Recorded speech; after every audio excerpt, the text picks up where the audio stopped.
വളരെ സജീവമായ ഒരു വാർത്താ പകലാണ് കടന്നു പോകുന്നത്. അങ്ങനെ കശ്മീർ മുതൽ ബംഗളൂരു വരെ നീണ്ടുനിന്ന വാർത്തകളുടെ ഒരു കുത്തൊഴുക്ക് ഈ വാർത്താ പകലിൽ നമ്മൾ കണ്ടു. രാഷ്ട്രീയ വാർത്തകളുണ്ട്. കേരളത്തിലേക്ക് വന്നാൽ AI ക്യാമറ വിവാദത്തിൽ പുതിയ വെളിപ്പെടുത്തലുകൾ. അതിന് പരോക്ഷമായിട്ടെങ്കിലും ഇത് അല്പസമയം മുമ്പ് മുഖ്യമന്ത്രി പിണറായി വിജയന്റെ മറുപടി, പ്രതിപക്ഷത്തെ കടന്നാക്രമിച്ചുകൊണ്ടുള്ള അദ്ദേഹത്തിന്റെ പ്രസംഗം. അങ്ങനെ വാർത്താ സമ്പന്നമായിരുന്നു ഈ വാർത്താ പകൽ. നമ്മൾ അതിന്റെ വിശദാംശങ്ങളിലും പരിശോധിക്കും.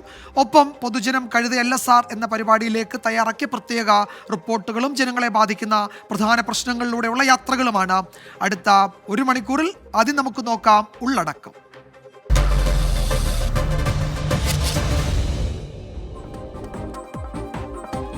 സർക്കാർ സ്കൂൾ അധ്യാപകരുടെ സമാന്തര ട്യൂഷന് കടിഞ്ഞാണിടും. സ്കൂൾ അധ്യാപകർക്ക് സത്യവാങ്മൂലം നിർബന്ധമാക്കാൻ തീരുമാനം. നിർദ്ദേശം ലംഘിച്ചാൽ കർശന നടപടിക്കും തീരുമാനം. സിനിമയിലെ ലഹരി ഉപയോഗത്തിൽ വെളിപ്പെടുത്തലുമായി നടൻ ടിനി ടോം. മകന് സിനിമയിൽ അവസരം ലഭിച്ചെങ്കിലും ലഹരി ഭയന്ന് വേണ്ടെന്ന് വെച്ചു. തനിക്കൊപ്പം അഭിനയിച്ച ഒരു നടൻ ലഹരിക്ക് അടിമയെന്നും ടിനി ടോം. KSRTCയിലെ ശമ്പള പ്രതിസന്ധിയിൽ ഗതാഗത മന്ത്രിക്കും മാനേജ്മെന്റിനുമെതിരെ CITU. ഒന്നും നേരായ വഴിക്കല്ല നടക്കുന്നതെന്ന് KSRTE ജനറൽ സെക്രട്ടറി. ചീഫ് ഓഫീസിനു മുന്നിൽ CITUവും TDFും സംയുക്ത സമരം തുടങ്ങി. കാട്ടാന ഭീതിയിൽ പാലക്കാട് മലമ്പുഴ. ചൂട് വർദ്ധിച്ചതോടെ ഡാം പരിസരത്ത് കാട്ടാനക്കൂട്ടം ഇറങ്ങുന്നത് പതിവാകുന്നുവെന്ന് നാട്ടുകാർ. കാട്ടാനയെ കണ്ട് ഭയന്നോടിയ തൊഴിലാളിക്ക് പരിക്ക്. വിലയിടിവിൽ നട്ടം തിരിഞ്ഞ് കുരുമുളക് കർഷകർ. 740 രൂപയിൽ നിന്നും വിപണി വില 430 രൂപയിലേക്ക് കൂപ്പുകുത്തി. തിരിച്ചടിയായത് ഉൽപാദന ചെലവും കാലാവസ്ഥാ വ്യതിയാനവും. പ്രതിസന്ധി മറികടക്കാൻ സർക്കാർ ഇടപെടണമെന്ന് കർഷകർ.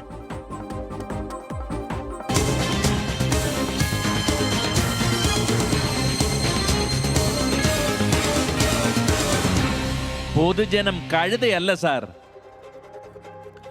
തുടക്കത്തിൽ പറഞ്ഞതുപോലെ ഇത് ജനങ്ങളുടെ വാർത്താ മണിക്കൂറാണ്. ജനങ്ങൾക്ക് അവരുടെ പ്രശ്നങ്ങൾ നേരിട്ട് അവതരിപ്പിക്കാവുന്ന, അവരെ ബാധിക്കുന്ന വിഷയങ്ങൾ അവതരിപ്പിക്കാവുന്ന, നമുക്ക് നേരിട്ട് സംസാരിക്കാൻ പറ്റുന്ന ഒരു വാർത്താ മണിക്കൂറാണ്. ഇപ്പോൾ സ്ക്രീനിൽ കാണുന്ന നമ്പർ, അതിലേക്ക് നിങ്ങളുടെ പ്രശ്നങ്ങൾ അറിയിക്കാം, നേരിട്ട് വിളിച്ച് കാര്യങ്ങൾ അവതരിപ്പിക്കാം, ദൃശ്യങ്ങൾ വാട്സാപ്പിൽ അയക്കാം. ആ നമ്പർ ഇതാണ് 6235968630. തത്സമയം പ്രതികരിക്കാം. ഈ നമ്പറിൽ വിളിക്കാവുന്നതാണ്. 048428305110 0484283050. അപ്പോൾ നമ്മൾ ആദ്യത്തെ റിപ്പോർട്ടിലേക്ക് കടക്കുകയാണ്. അധ്യാപകരുടെ സ്വകാര്യ ട്യൂഷന് കടിഞ്ഞാണിടാൻ ഒരുങ്ങുകയാണ് സംസ്ഥാന സർക്കാർ. സ്കൂൾ അധ്യാപകർക്ക് സത്യവാങ്മൂലം നിർബന്ധമാക്കും. ട്യൂഷൻ എടുക്കുന്നതായി കണ്ടെത്തിയാൽ കർശന നടപടി ഉണ്ടാകുമെന്നാണ് സർക്കാർ അറിയിച്ചിരിക്കുന്നത്. സംസ്ഥാനത്തെ സർക്കാർ സ്കൂൾ അധ്യാപകർക്ക് നേരെ ചൂരിലെടുക്കുകയാണ് വിദ്യാഭ്യാസ വകുപ്പ്. സർക്കാരിന്റെ ശമ്പളം വാങ്ങിയ ശേഷം സമാന്തര വിദ്യാഭ്യാസ സ്ഥാപനങ്ങളിലും വീടുകളിലും ട്യൂഷൻ എടുക്കുന്ന അധ്യാപകർക്ക് പിടിവീഴും. ഇതിനായി വകുപ്പ് തല വിജിലൻസിനെ കാര്യക്ഷമമാക്കാനാണ് സർക്കാരിന്റെ തീരുമാനം. സർക്കാർ സ്കൂൾ അധ്യാപകരുടെ സമാന്തര ട്യൂഷന് തടയിടാനാണ് സർക്കാർ തീരുമാനം. അധ്യാപകർ സമാന്തര വിദ്യാഭ്യാസ സ്ഥാപനങ്ങളിൽ ക്ലാസുകളും സ്വകാര്യ ട്യൂഷനും എടുക്കുന്നത് വിലക്കിയിട്ടുണ്ട്. എന്നാൽ ഇത് മറികടന്ന പല അധ്യാപകരും ട്യൂഷൻ എടുക്കുന്നതായി വിദ്യാഭ്യാസ വകുപ്പ് കണ്ടെത്തി. ഈ സാഹചര്യത്തിലാണ് കർശന നടപടിയിലേക്ക് നീങ്ങുന്നത്. ഈ അധ്യയന വർഷം മുതൽ സർക്കാർ സ്കൂൾ അധ്യാപകർക്ക് തങ്ങൾ ട്യൂഷൻ എടുക്കുന്നില്ലെന്ന സത്യവാങ്മൂലം നിർബന്ധമാക്കും. ഈ സത്യവാങ്മൂലം സർക്കാരിന് നൽകണം. ഇതിനുശേഷം ട്യൂഷൻ എടുക്കുന്നതെന്ന് കണ്ടെത്തിയാൽ കർശന നടപടി സ്വീകരിക്കും. അധ്യാപകരുടെ ട്യൂഷൻ സർക്കാർ ഗൗരവമായാണ് കാണുന്നത്. അധ്യാപകർ സ്കൂളിലെ അധ്യയനത്തിന് ശ്രദ്ധ കൊടുക്കാതെ ട്യൂഷന് കൂടുതൽ ഊന്നൽ നൽകുന്നു. പൊതുവിദ്യാലയങ്ങളിലെ വിദ്യാഭ്യാസ നിലവാരം കുറയാൻ ഇതിടയാക്കുന്നുവെന്നാണ് വിദ്യാഭ്യാസ വകുപ്പിന്റെ വിലയിരുത്തൽ. വകുപ്പ് തല വിജിലൻസിനെ ശക്തമാക്കി കാര്യക്ഷമമായ പരിശോധനയ്ക്കാണ് തീരുമാനം. കഴിഞ്ഞ വർഷം അധ്യാപകരുടെ ട്യൂഷനെക്കുറിച്ച് വ്യാപകമായ പരാതി സർക്കാരിന് ലഭിച്ചിരുന്നു. പൊതുവിദ്യാലയങ്ങളിൽ അടിസ്ഥാന സൗകര്യം വർദ്ധിക്കുകയും വിദ്യാർത്ഥികളുടെ എണ്ണം വർദ്ധിക്കുകയും ചെയ്യുന്നു. ഇവരുടെ വിദ്യാഭ്യാസത്തിന് കൂടുതൽ പ്രാധാന്യം നൽകുകയും വിദ്യാഭ്യാസത്തിന്റെ ഗുണനിലവാരം ഉയർത്തുകയുമാണ് വേണ്ടത്. അതിന് തയ്യാറാകാതെ സ്വകാര്യ ട്യൂഷൻ എടുക്കാൻ അധ്യാപകർ ശ്രമിച്ചാൽ കർശന നടപടിയെടുക്കാനാണ് സർക്കാർ തീരുമാനം. സർക്കാർ അധ്യാപകരുടെ സ്വകാര്യ ട്യൂഷൻ എന്നും പരാതികൾക്കും വിവാദങ്ങൾക്കും ഇടയാക്കിയിട്ടുണ്ട്. പരാതികൾ ഉയർന്നാലും സർക്കാർ വേണ്ടത്ര ഗൗരവം ഇതിന് നൽകിയിരുന്നില്ല. എന്നാൽ ഇത് വിദ്യാഭ്യാസ നിലവാരത്തെ ബാധിച്ചു തുടങ്ങിയെന്ന വിലയിരുത്തലാണ് ഇപ്പോൾ കടുത്ത നടപടിയിലേക്ക് നീങ്ങുന്നത്. VA ഗിരീഷ്, 24 തിരുവനന്തപുരം. അപ്പോൾ സർക്കാർ അറിയിച്ചിരിക്കുന്നത് ട്യൂഷൻ എടുക്കുന്നതായി കണ്ടെത്തിയാൽ കർശന നടപടി ഉണ്ടാകും. അതാണ് ഇപ്പോൾ എന്താണ് സർക്കാരിൻ്റെ തീരുമാനം. ഡോക്ടർമാരുടെ സ്വകാര്യ പ്രാക്ടീസൊക്കെ നിരോധിച്ചതുപോലെയുള്ള നടപടിയിലേക്കൊക്കെ ഈ വിഷയത്തിലും സർക്കാർ കടക്കുകയാണോ എന്ന ചോദ്യം ഉയരുന്നുണ്ട്. എന്താണ് ജനങ്ങൾക്ക് പറയാനുള്ളതെന്ന് നമുക്ക് പരിശോധിക്കാം. ഗവൺമെൻറ് ടീച്ചേഴ്സിൻ്റെ സാലറി കുറഞ്ഞിട്ടാണ് ആയിരിക്കുമല്ലോ ചിലപ്പോൾ അവർ പ്രൈവറ്റ് ക്ലാസ് എടുക്കുന്നത്. അത് തെറ്റാണെന്ന് തോന്നുന്നില്ല. ഗവൺമെൻറ് ഓൾറെഡി സാലറി കൊടുക്കുന്നുണ്ട്, അതിന് പുറമേ അത് ശരിക്കും റൂളിനെതിരെയല്ലേ. അതിന് ട്യൂഷൻ നല്ലതാണ്, ഗവൺമെൻറ് എടുക്കുന്നത് അതിനെക്കുറിച്ച് നല്ല അഭിപ്രായമാണ് ഉള്ളത്. ഗവൺമെൻറ് ജോലി ലഭിച്ചിട്ട് അപ്പോൾ അതിൽ നിൽക്കാണ്ട് പ്രൈവറ്റായിട്ട് ജോലി പോയാൽ വേറെ എല്ലാവർക്ക് കയറി വരാനും പറ്റില്ല, ഇവർ അധികം സമ്പാദിക്കുകയും ചെയ്യും. സാലറി വെച്ചിട്ട് അങ്ങനെ ഒരുപാട് ഹൈക്കായിട്ട് എടുക്കാണ്ട് കുട്ടികൾക്ക് പറഞ്ഞു കൊടുക്കുന്നതിന് എനിക്ക് കുഴപ്പമൊന്നുമില്ല. നല്ലൊരു അഭിപ്രായം തന്നെയാണ് അതിലൂടെ ഉള്ളത്. ജോലി ഇല്ലാത്തവർ എത്രയോ പേരുണ്ട്, അവർക്കാണ് അവസരം കൊടുക്കേണ്ടത്. വിദ്യാർത്ഥികൾക്ക് സ്കൂളിൽ പഠിപ്പിക്കേണ്ട കാര്യങ്ങൾ അത് കൃത്യമായി എന്താണെന്ന് വെച്ചാൽ അത് അവിടെ തന്നെ ഏർപ്പെടുത്തണം. അതിനുവേണ്ടി മറ്റൊരു മാർഗ്ഗം അധ്യാപകർ കണ്ടെത്തുന്നതിനോട് എനിക്ക് യോജിപ്പില്ല. ഗവൺമെൻറ് ടീച്ചേഴ്സ് വീട്ടിലും ട്യൂഷൻ എടുക്കാൻ തുടങ്ങിക്കഴിഞ്ഞാൽ പ്രൈവറ്റായിട്ട് ട്യൂഷൻ എടുക്കുന്നവർക്കൊക്കെ ബുദ്ധിമുട്ടല്ലേ. അവർക്ക് ഭീമമായ ശമ്പളമാണ് സർക്കാർ കൊടുക്കുന്നത്. അതിനു ഉപരി അവർ ട്യൂഷൻ എടുക്കുക എന്ന് പറയുന്നത് ഒരിക്കലും യോജിക്കാൻ കഴിയാത്ത കാര്യമാണ്. അവർക്ക് അവരുടെ ജീവിതമാർഗം വേറൊരു വഴിക്ക് നോക്കുന്നു, അത്രയേ ഉള്ളൂ. ചിലപ്പം അവരുടെ ആ ശമ്പളം കൊണ്ട് അവർക്ക് തികയില്ലായിരിക്കാം, അതുകൊണ്ട് പുറത്തുനിന്ന് ട്യൂഷൻ എടുക്കുന്നു. അവരുടെ സ്കൂളിലെ കുട്ടികൾക്ക് പ്രോപ്പറായിട്ട് അവർക്ക് ട്രെയിനിങ് കൊടുക്കാൻ പറ്റുന്നുണ്ടോ എന്നുള്ള കാര്യമാണ് ഫസ്റ്റ് നമ്മൾ നോക്കേണ്ടത്. അത് കഴിഞ്ഞിട്ടേ ഉള്ളൂ സെക്കൻഡറി. ഏതായാലും വലിയ പ്രതികരണങ്ങൾ വളരെ സജീവമായി വന്നിട്ടുണ്ട്. യൂട്യൂബിലും നമ്മുടെ കമൻറ്റ് ബോക്സിൽ ചിലർ അവരുടെ അഭിപ്രായം അറിയിച്ചിരിക്കുന്നുണ്ട്. നെന്മാറയിൽ നിന്ന് പ്രസാദ് പറയുന്നു, അങ്ങനെയാണെങ്കിൽ ആദ്യം വടിയെടുത്ത് അടിക്കേണ്ടത് ഡോക്ടർമാരെയാണ്. ഞാൻ തുടക്കത്തിൽ സൂചിപ്പിച്ചിരുന്നു നമ്മുടെ നാട്ടിൽ പ്രൈവറ്റ് പ്രാക്ടീസിന് വിലക്കുള്ള കാര്യം. അപ്പോൾ അത് പ്രസാദ് നെന്മാറയിൽ നിന്ന് ചൂണ്ടിക്കാട്ടുകയാണ്.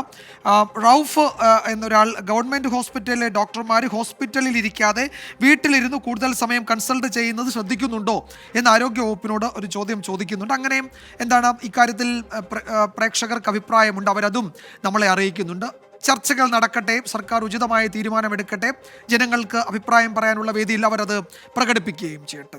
മറ്റൊരു പ്രധാന റിപ്പോർട്ട് കൂടി ഇന്ന് വന്നത്, കഴിഞ്ഞ മാസത്തെ ശമ്പളം മുഴുവനായും നൽകാത്തതിൽ പ്രതിഷേധിച്ച് KSRTCയിൽ സമരം ശക്തമാകുന്നു എന്നതാണ്. എത്രയോ നാളായി നമ്മളിത് പറഞ്ഞുകൊണ്ടിരിക്കുന്നു. KSRTCയിലെ സമരം പ്രതിഷേധമൊക്കെ നമ്മൾ പറയുകയാണ്. അതിൻ്റെ ഒരു തുടർച്ച. മെയ് 5-നകം ഏപ്രിൽ മാസത്തെ മുഴുവൻ ശമ്പളവും നൽകാനാകുമെന്ന് മുഖ്യമന്ത്രി അറിയിച്ചിരുന്നെങ്കിലും ആ ഉറപ്പ് പാഴായി. ഇതിൽ പ്രതിഷേധിച്ചാണ് ജീവനക്കാർ സംയുക്ത സമരത്തിലേക്ക് നീങ്ങിയത്. ആ റിപ്പോർട്ടിലേക്കാണ് ഇനി നമ്മൾ പോകുന്നത്. KSRTC മാനേജ്മെന്റിലെ തെമ്മാടിക്കൂട്ടങ്ങളെ നിലയ്ക്ക് നിർത്തണമെന്നാണ് ഭരണപക്ഷ യൂണിയനായ CITUവിൻ്റെ സമര പ്രതികരണം. അഴിമതിയും ധൂർത്തും നടത്തി സർക്കാരിൽ നിന്ന് പണം വാങ്ങുന്നുവെന്ന് TDFM വിമർശിച്ചു. 8-ാം തീയതി മുതൽ പ്രത്യക്ഷ പണിമുടക്കിലേക്ക് നീങ്ങുകയാണ് BMS. KSRTCയിൽ സമരവും പണിമുടക്കും പുതുമയല്ല. എന്നാൽ ശമ്പള വിതരണവും മാനേജ്മെന്റിന്റെ കടുത്ത നിലപാടുകളിലുമുള്ള പ്രതിഷേധം സംയുക്ത സമരത്തിലേക്ക് എത്തിയിരിക്കുകയാണ്. ഏപ്രിൽ മാസത്തെ ആദ്യഗഡു ശമ്പളം 4-ന് വിതരണം ചെയ്തു. എന്നാൽ 5-ന് മുൻപ് മുഴുവൻ ശമ്പളമെന്ന കഴിഞ്ഞ മാസത്തെ ചർച്ചയിലെ മുഖ്യമന്ത്രിയുടെ ഉറപ്പ് പാലിക്കപ്പെട്ടില്ല. ഇതോടെയാണ് ഭരണപക്ഷ യൂണിയനായ KSRTAയും പ്രതിപക്ഷ യൂണിയനായ TDFം ചീഫ് ഓഫീസിന് മുന്നിൽ സംയുക്ത സമരം തുടങ്ങിയത്. മന്ത്രിക്കും മാനേജ്മെന്റിനും ചില താൽപ്പര്യങ്ങളുണ്ടെന്നും പണിമുടക്കിലേക്ക് തള്ളിവിട്ടാൽ പണിമുടക്കുമെന്നുമാണ് CITUവിൻ്റെ മുന്നറിയിപ്പ്. കേരളത്തിലെ ഗവൺമെന്റ് ഈ മാനേജ്മെന്റിനെ നിലയ്ക്ക് നിർത്താൻ തയ്യാറാവണമെന്നാണ് വളരെ വിനയപുരസ്സരം ഞങ്ങൾക്ക് ഈ സമരത്തിലൂടെ സൂചിപ്പിക്കാനുള്ളത്. സമരം എന്ന് പറഞ്ഞ് എല്ലാ ദിവസവും മൈക്ക് വെച്ച് കെട്ടി ഇങ്ങനെ പ്രസംഗിച്ച് പോകാനാവില്ല. അളമുട്ടിയാൽ ചേരയും കടിക്കും. പണിമുടക്കിക്കാനാണ് തയ്യാറാകുന്നതെങ്കിൽ ആ പണിമുടക്ക് ഏറ്റെടുക്കാനും KSRTCയിലെ തൊഴിലാളികൾ തയ്യാറാകുമെന്ന കാര്യത്തിൽ സംശയം വേണ്ട. കോൺഗ്രസ് അനുകൂല TDF ശമ്പള വിഷയത്തിൽ സർക്കാരിനെയാണ് രൂക്ഷമായി വിമർശിച്ചത്. കെൽട്രോൺ വഴി KSRTCയിൽ നടപ്പാക്കുന്ന പദ്ധതികളിലും അന്വേഷണം നടത്തണമെന്ന് TDF ആവശ്യപ്പെട്ടു. ഈ സമരം ഒരു തമാശ സമരമായി കാണരുത്. KSRTCയിൽ നടപ്പിലാക്കിക്കൊണ്ടിരിക്കുന്ന പരാജയപ്പെട്ട പരിഷ്കാരങ്ങളെ പറ്റി പുനർചിന്തനം നടത്തണം. തൊഴിലാളി യൂണിയനുകളുടെ പ്രതിഷേധത്തിൽ ഗതാഗത മന്ത്രിയുടെ പ്രതികരണം ഇങ്ങനെ: പ്രതിഷേധിക്കുന്നതിന് എല്ലാവർക്കും സ്വാതന്ത്ര്യമുണ്ട്. KSRTCയിൽ പകുതി ശമ്പളം നൽകി. മുഴുവൻ ശമ്പളവും വേണമെങ്കിൽ എഴുതി നൽകാനും ആവശ്യപ്പെട്ടു. എന്നാൽ എല്ലാവരും സാമ്പത്തിക പ്രതിസന്ധി കണക്കിലെടുക്കണമെന്നുമാണ് മന്ത്രി പറയുന്നത്. മുഴുവൻ ശമ്പളവും നൽകാത്തതിൽ പ്രതിഷേധിച്ച KSRTC ചീഫ് ഓഫീസിന് മുന്നിൽ INTUCയും CITUവും അനിശ്ചിതകാല പ്രതിഷേധം തുടങ്ങിക്കഴിഞ്ഞു. തിങ്കളാഴ്ച മുതൽ പണിമുടക്കിലേക്ക് നീങ്ങുകയാണ് BMSM. പ്രധാന ആവശ്യം മുഖ്യമന്ത്രി പറഞ്ഞ ഉറപ്പാണ്. 5-ാം തീയതിക്ക് മുമ്പ് മുഴുവൻ ശമ്പളവും ലഭിക്കണമെന്ന്. MG പ്രതീഷ്, 24 തിരുവനന്തപുരം. പൊതുജനം കഴുതയല്ല സാർ. KSRTCയിലെ പ്രശ്നങ്ങൾക്ക് ഒരു പരിഹാരവുമില്ല. നമ്മൾ നിരന്തരമായി പറഞ്ഞുകൊണ്ടിരിക്കുന്ന ഒരു കാര്യമാണ്. ജീവനക്കാർ അവരുടെ തൊഴിലെടുത്താലുള്ള കൂലിയെ അവർ ചോദിക്കുന്നത്. അതിൽ എന്താണ് ഇത്തരം വൈമുഖ്യമെന്ന ചോദ്യം ആവർത്തിച്ചുകൊണ്ടേയിരിക്കുന്നു. തിങ്കളാഴ്ച BMSന്റെ പണിമുടക്ക് വരുന്നു. മറ്റു യൂണിയനുകളും അതിന് ഞങ്ങളെ പ്രേരിപ്പിക്കരുത്, അളമുട്ടിയാൽ ചെരയും കടിക്കുമെന്ന് അവരും പറയുന്നു. എന്താണ് ജനങ്ങൾക്ക് പറയാനുള്ളത് ഈ വിഷയത്തിൽ? ഒരിക്കൽ കൂടി നമുക്ക് കേൾക്കാം. രാവിലെ തൊട്ട് വൈകുന്നേരം വരെ അവർ നല്ലോണം പണിയെടുക്കുന്നുണ്ട്. ബാക്കിയുള്ള ഗവൺമെൻറ് ജീവനക്കാരെ തൊട്ട് കൂടുതൽ അവർക്കൊരു ഇതുണ്ട്. കോടികളാണ് മുഖ്യമന്ത്രിമാർ തട്ടിച്ചൊക്കെ എടുക്കുന്നത്. എന്നിട്ട് KSRTക്കാർക്ക് ശമ്പളം കൊടുക്കാനില്ല എന്ന് പറഞ്ഞാൽ അത് ശമ്പളം കൊടുക്കണം. കാരണം അവർ കഷ്ടപ്പെട്ട് നമുക്ക് വേണ്ടി പബ്ലിക് സർവീസ് ചെയ്യുന്നതാണ്. അപ്പം അവർക്ക് അവരുടെ അർഹിക്കുന്ന ആ ഒരു ശമ്പളം അല്ലെ ജസ്റ്റ് മന്ത്ലി എങ്കിലും കൊടുക്കേണ്ടത് അവർക്ക് കൊടുക്കേണ്ടത് തന്നെയാണ്. ശമ്പളം എത്രയായിരുന്നാലും ഒരുമിച്ച് അവരുടെ ജീവിത ചെലവിന് വേണ്ടി അവർ ഒരുമിച്ച് കിട്ടുന്നതാണ് അവർക്ക് സന്തോഷമായിരിക്കുന്നത്. സംസ്ഥാനത്തിന് വേണ്ടി പ്രവർത്തിച്ച ആൾക്കാരാണ്. അപ്പോൾ അവരുടെ ശമ്പളം കൃത്യമായി കൊടുക്കേണ്ടതാണ്. സമയം അവർ ജോലി വർക്ക് ചെയ്യുന്നതല്ലേ. ബസ് വിറ്റായാലും KSRTC ജീവനക്കാർ ശമ്പളം കൊടുക്കും. ജോലിക്ക് കൂലി കിട്ടുക എന്ന് പറയുന്ന ഒരു തൊഴിലാളിയുടെ അവകാശമാണ്. ഈ സർക്കാർ അവർ ജോലിക്കാരല്ലേ, അവർക്ക് ഈ കിട്ടുന്ന വരുമാനം കൊണ്ടല്ലേ അവർക്ക് ജീവിക്കാൻ പറ്റും. അവർക്ക് ഹെൽപ്പ് ചെയ്യണം. ശമ്പളം കൊടുക്കുക തന്നെ വേണം. അവർ ഒരു കുടുംബമായിട്ട് ജീവിക്കുന്ന ആൾക്കാരാണ്. KSRTC ഭയങ്കര നഷ്ടത്തിൽ ഓടിക്കുന്നതിനെ കൊണ്ടാണ് ഇതിൻ്റെ പ്രശ്നം. അത് മര്യാദയ്ക്ക് ആക്കാൻ നോക്കാം ആദ്യം. അപ്പം അവരെ കുടുംബം അവർ നോക്കണ്ടേ. KSRTC ജീവനക്കാർക്ക് ശമ്പളം എന്ന് പറയുമ്പം അവർ വർക്ക് ചെയ്തിട്ടാണ് അവർ ശമ്പളം വാങ്ങിക്കുന്നത്. അപ്പം അങ്ങനെ വാങ്ങിക്കുമ്പം നാച്ചുറലി അവർക്ക് ആ ശമ്പളത്തിന് എലിജിബിളാണ്. ആ എലിജിബിലിറ്റി ഉള്ള സാധനം അവർ വാങ്ങിച്ചേ പറ്റുള്ളൂ. ഏത് ജോലി ചെയ്യുമ്പോഴും അതിനനുസരിച്ചുള്ള സാലറി കൊടുക്കേണ്ടതാണ്, ആരായാലും കൊടുക്കേണ്ടതാണ്. സർവീസായിട്ട് മാത്രം കണ്ട് അവരെ ശമ്പളം കൊടുത്ത് നിർത്തണമെന്നാണ് പറയാനുള്ളത്. ശമ്പളം കൊടുക്കണം. അതിപ്പോൾ ഏതൊരു സർവീസിൽ നമ്മൾ കയറുന്നത് നമ്മുടെ ചെലവുകൾ കൂടെ ചെയ്യാൻ വേണ്ടിയിട്ടല്ലേ. ഇപ്പോഴും നേരത്തെ ഗവൺമെൻറ് അധ്യാപകരുടെ സ്വകാര്യ ട്യൂഷനെ പറ്റിയുള്ള റിപ്പോർട്ടിനോടുള്ള ആളുകളുടെ പ്രതികരണം, പ്രിയപ്പെട്ട പ്രേക്ഷകരുടെ പ്രതികരണം കമൻറ്റ് ബോക്സിൽ നിറയുന്നുണ്ട്. അത് എന്താണ്, നമ്മുടെ ഡോക്ടേഴ്സിൻ്റെ സ്വകാര്യ പ്രാക്ടീസിനെ കൂടി ചേർത്താണ് പ്രതികരിക്കുന്നത്. 25% നോൺ പ്രാക്ടീസ് അലവൻസ് വാങ്ങി സർക്കാർ ഡോക്ടർമാർ സ്വകാര്യ പ്രാക്ടീസ് നടത്തുന്ന കാര്യത്തിൽ കാര്യക്ഷമമായ യാതൊരു നടപടിയും സർക്കാർ എടുക്കുന്നില്ലെന്ന് ശിവദാസൻ പുതിയോട്ടിൽ എന്ന പ്രേക്ഷകൻ അറിയിക്കുന്നുണ്ട്. അതുപോലെ എയ്ഡഡ് സ്കൂളുകളുടെ നിയമനത്തിൻ്റെ കാര്യത്തിൽ PSCക്ക് വിടണം എന്നൊരു അഭിപ്രായം കൂടി പ്രഭു കെ എന്നൊരു പ്രേക്ഷകൻ അറിയിക്കുകയും ചെയ്യുന്നുണ്ട്. അങ്ങനെ വ്യത്യസ്തമായ അഭിപ്രായം. അതുപോലെ ആരോഗ്യമന്ത്രി വീണ ജോർജ് ഡോക്ടർമാരുടെ സ്വകാര്യ പ്രാക്ടീസിൻ്റെ കാര്യത്തിൽ ഒരു ശ്രദ്ധ ചെലുത്തണമെന്ന് എസ്മെ എൽമ എന്ന ഐഡിയയിൽ നിന്നൊരു ആൾ അറിയിച്ചിട്ടുണ്ട്. അങ്ങനെ ഈ പ്രേക്ഷകരുടെ പ്രതികരണങ്ങൾ ആ വിഷയത്തിൽ വന്നുകൊണ്ടിരിക്കുകയാണ്. ഇപ്പോൾ ഒരു പ്രേക്ഷക ടെലിഫോൺ ലൈനിലെത്തിയിട്ടുണ്ട്. തിരുവനന്തപുരത്തു നിന്ന് സുമംഗല. മാഡം നമസ്കാരം. എന്താണ്, ഏത് വിഷയമാണ് ശ്രദ്ധയിൽപ്പെടുത്താൻ ഉദ്ദേശിക്കുന്നത്? നമസ്കാരം സർ. ഇവിടെ നമ്മൾ പൊതുജനങ്ങള് അഭിമുഖീകരിക്കുന്ന ഒരു പ്രശ്നമാണ് ശ്രദ്ധയിൽപ്പെടുത്താനുള്ളത്. ഞാൻ ഗാന്ധിപുരം എന്ന സ്ഥലത്താണ് താമസിക്കുന്നത്, ശ്രീകാര്യത്തിനടുത്ത്. ശ്രീകാര്യം കഴിഞ്ഞു. അപ്പൊ ഈ ഏരിയ എല്ലാം കോർപ്പറേഷനായിട്ട് 10-12 വർഷമായി. ഇതുവരെ ഈ ഓട്ടോറിക്ഷക്കാര് അവര് മീറ്റർ ബോർഡ് ഒന്നും വെക്കാണ്ട് ഇഷ്ടം പോലെ പൈസ വാങ്ങുന്നത്. സാധാരണക്കാരിൽ ഇരട്ടി കാശ വാങ്ങുന്നത്. ഒന്ന്. രണ്ടാമത്തെ കാര്യം, ഈ ഗാന്ധിപുരം വഴി ഒരു 2 ബസ് ഉണ്ടായിരുന്നു കോവിഡിന് മുന്നേ. കോവിഡ് സമയത്ത് ഈ ബസ്സൊക്കെ അവർ കുറച്ച് ആകെ ഓടുന്നത് ഒരു ബസ്സാണ്, രാവിലെയും വൈകിട്ടും. അത് സ്റ്റേറ്റില് ആൾക്കാർക്ക് പോകാൻ വേണ്ടി ഉദ്യോഗസ്ഥർക്ക് ഉദ്ദേശിച്ചുള്ളതാണ് ആ ബസ്. അത് കഴിഞ്ഞാൽ ഇല്ല. രാവിലെ 9 മണിക്കും വൈകിട്ട് 5 മണിക്ക് ഈസ്റ്റ് കോട്ടിൽ നിന്ന് ഇങ്ങോട്ടും. ഈസ്റ്റ് കോട്ടിൽ നിന്നുള്ള ബസ്സാണ് സിറ്റി സർവീസ്. അപ്പോൾ ഇത് ഒരു ബസ് കുറച്ചിട്ടാണ് ഈ ആകെ 2 നേരം ഓടുന്നത്, രാവിലെയും വൈകിട്ടും. അപ്പോൾ ഈ പകൽ സമയങ്ങളിൽ ഇവിടെ ഉള്ളവർ ഡിപ്പെൻഡ് ചെയ്യുന്നത് ഓട്ടോറിക്ഷയാണ്. അപ്പോഴവർ മീറ്റർ ഒന്നുമില്ല, അവർക്ക് ഇഷ്ടം പോലെയുള്ള കാശാണ് അവർ വാങ്ങുന്നത്. അപ്പോൾ ഇതെന്ത് ചെയ്യണം? ഞങ്ങൾ ഇവിടെ സാധാരണക്കാരെന്താ ചെയ്യേണ്ടത്? ശരിയാണ്, വളരെ പ്രധാനപ്പെട്ടതാണ്. രണ്ട് കാര്യങ്ങളാണ് സൂചിപ്പിച്ചത്. ഒന്ന്, ശ്രീകാര്യത്തിനടുത്താണ് ഈ സ്ഥലം അല്ലേ, തിരുവനന്തപുരത്ത് അല്ലേ? ശ്രീകാര്യം കഴിഞ്ഞ് ഗാന്ധിപുരം, പേരൂർ ആ റൂട്ടിൽ കൂടി പോത്തങ്കോട് വരെ ബസ്സുണ്ട്. ശ്രീനാരായണപുരം ബസ് സിറ്റി സർവീസ് അതാണ് പൊക്കോണ്ടിരുന്നത്. 2 ബസ് ഉണ്ടായിരുന്നു. അത് KSRTC റിട്ടേൺ കംപ്ലൈന്റ് കൊടുത്തിട്ടില്ല. അപ്പോൾ വിളിച്ചപ്പോൾ അവർ പറഞ്ഞ് കളക്ഷൻ കുറവാണ്, ഒരു ബസ്സേ വിടാൻ പറ്റുള്ളൂ എന്നാണ് അന്ന് അവർ തന്ന മറുപടി. പക്ഷെ അത് ബസ്സും ഇല്ല. ഈ ഓട്ടോറിക്ഷ ഇങ്ങനെ ആകുമ്പോൾ സാധാരണക്കാരുടെ ജീവിതം വളരെ ദുരിതത്തിലാണ്. അതെ, ഉറപ്പായും അതെ. കാര്യത്തിൽ നമുക്ക് അധികൃതരുടെ ശ്രദ്ധയിൽ ഈ പരിപാടിയിലൂടെ ഇക്കാര്യം അവരുടെ ശ്രദ്ധയിൽ കൊണ്ടുവരാം. ഗതാഗത മന്ത്രിക്ക് ഒരു പക്ഷേ നന്നായി അറിയാവുന്ന ഒരു മേഖല കൂടിയായിരിക്കാം, അദ്ദേഹത്തിൻ്റെയും വളരെ അടുത്ത സ്ഥലം കൂടിയാണല്ലോ. അപ്പോൾ അദ്ദേഹത്തിൻ്റെ ഒരു ഇടപെടൽ ഉണ്ടാകുമെന്ന് നമുക്ക് കരുതാം. ഒപ്പം ഈ ഓട്ടോറിക്ഷ അമിത ചാർജ് ഈടാക്കുന്നു, മീറ്റർ ഘടിപ്പിക്കാതെ അമിത ചാർജ് ഈടാക്കുന്നു എന്ന വിഷയത്തിലും നമുക്ക് ഒരു ഇടപെടൽ ഉറപ്പുവരുത്താൻ പറ്റുന്ന തരത്തിൽ അധികൃതരുടെ ശ്രദ്ധയിൽ ഈ പരാതി ഉറപ്പായും ഞങ്ങൾ ഉൾപ്പെടുത്തും. ഈ പരിപാടിയിലേക്ക് വിളിച്ചതിന് വളരെ നന്ദി. മറ്റൊരു പ്രധാന റിപ്പോർട്ട്. ഇന്ന് ഒരുപക്ഷെ കഴിഞ്ഞ കുറച്ച് ദിവസങ്ങളായി, കുറച്ച് നാളുകളായി, അല്ലെ കുറച്ച് കാലങ്ങളായി നമ്മൾ ചർച്ച ചെയ്തുകൊണ്ടിരിക്കുകയാണ് സിനിമയിലെ ലഹരി ഉപയോഗത്തെ പറ്റി. അതിൽ പലരും വ്യത്യസ്ത അഭിപ്രായമൊക്കെ പറഞ്ഞു. പക്ഷേ ഇന്നൊരു പ്രധാനപ്പെട്ട വെളിപ്പെടുത്തലുണ്ടായി. ഈ വിഷയത്തിൽ പരസ്യമായ ഒരു നിലപാടെടുത്തിരിക്കുകയാണ് നടൻ ടിനി ടോം. ഒരു പ്രമുഖ നടൻ്റെ മകനായി അഭിനയിക്കാൻ തൻ്റെ മകന് അവസരം ലഭിച്ചിട്ടും ലൊക്കേഷനുകളിലെ ലഹരി ഉപയോഗം ഭയന്ന് സിനിമയിൽ അഭിനയിക്കാൻ വിട്ടില്ലെന്ന് ടിനി ടോം തുറന്നു പറഞ്ഞു. ലഹരി ആരോപണം സ്ഥിരീകരിക്കാൻ താരസംഘടന മടിക്കുന്നതിനിടെയാണ് ടിനി ടോമിൻ്റെ ഈ വെളിപ്പെടുത്തൽ. അദ്ദേഹം താരസംഘടനയുടെ ഒരു ചുമതലയുള്ള ആൾ കൂടി എന്നത് ഈ ഘട്ടത്തിൽ നമ്മൾ ഓർക്കേണ്ടതുണ്ട്. ആ റിപ്പോർട്ടിലേക്ക്. മലയാള സിനിമാ സെറ്റുകൾ ലഹരി സംഘങ്ങളുടെ കേന്ദ്രമാവുകയാണോ? ആരൊക്കെയാണ് ഈ ലഹരി സംഘങ്ങൾക്ക് പിന്നിൽ?